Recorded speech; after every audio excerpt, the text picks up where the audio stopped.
Ang trailer na ito ay rated H for honest. Bago nyo subaybayan ang trial ng katukayo ng on-screen partner ni JLC, panoorin nyo muna ang melodramang trial na pagbibidahan ni JLC. The Trial.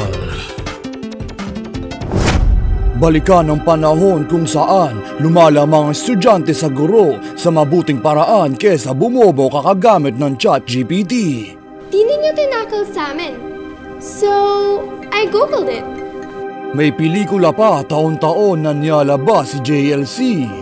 Ang pick-up lines ay ginagamit pa rin nila kahit laos na sila sa panahon na ito. Ronald, pencil ka ba? Bakit? At si Gretchen ay hindi pa ang person of interest sa trial. Si JLC ay gumanap ng mga red flags na iniyakan pa rin ng mga babae kahit pipilitin ka sabihan ng word. Sex. Ngayon, kinakahiya na siya ng babaeng nagmahal sa kanya at siya na ang kumukonsuma ng sex media. Monster. Wet. Inal? Ano ba inal? Gaganap siyang bilang Ronald, isang mentally challenged na hardinero na mas normal pa kesa kay Crazy Dave.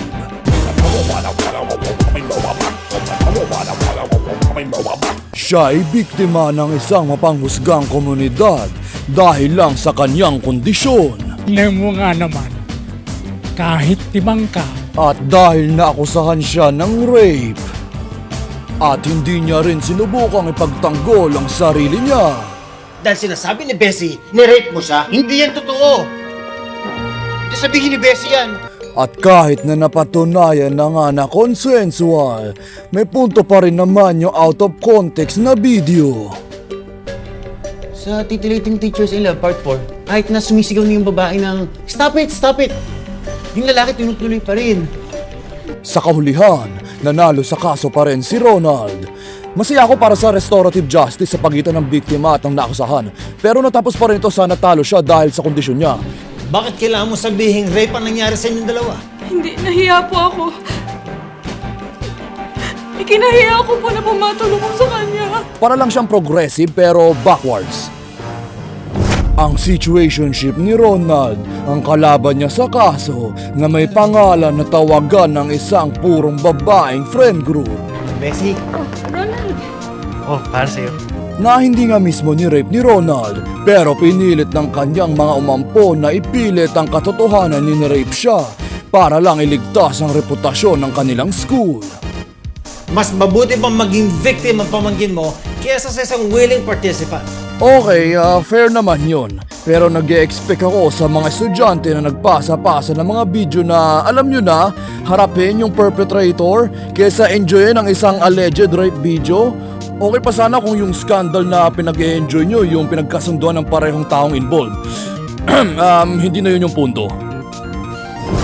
Sa buong suporta ng Legal Dream Team ay ang nasa dulo na ng bangin na mag-asawa, Amanda, isang psychologist na maaring applied ang tawag sa kanya ni Ronald kung di pa nabasura ang case niya. Psycho. Logist. At ang asawa niyang abogado na si Julian, isang madaha sa kanyang pagdedefensa. Conclusive ba na rape ang report mo? Nahihintayin pa sa langit bago lumambot ang loob niya para isalvage land ang pagpanalo niya sa kaso. Wala kang karapatan na magmahal! Tama na! At si Enrique Hill, ang kaibigan ni Ronald, na kung hindi nga matanda na rin ang kaibigan, yung bata pa rin yung pag-iisip. Kaya enjoyin itong pelikula na may magandang performance mula sa cast, magandang representasyon ng LGBT, at kakaibang tema na tumutulak sa mga envelope ng mainstream na malapit na para kumbinsin ka na hindi nila dinevelop ang POV ng alleged rape victim. Medyo nagkokondone ng cheating dahil madali lang daw mag-sorry. Nagkamali ako minsan but you never stop! Sa mga madaling salita, Star Cinema's Love. Starring A Very Special Case, Gretchen's Not in the Bar, lang ako, abogado ka na? Better Rob Gong, Dedo Martin.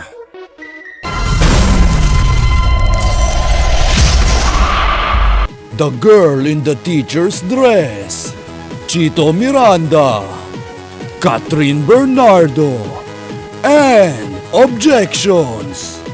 Objection. Objection. Hearsay. Objection. Another objection. Objection, misleading. Objection, Your Honor. Objection, Your Honor. Mag-object ka na bakla ang ama? A Few Imperfect Men. Ayun! Mga papers po yan ni Martin, ma'am, nung nagsasycho pa siya. Okay naman po eh. Hindi mo siya binasa.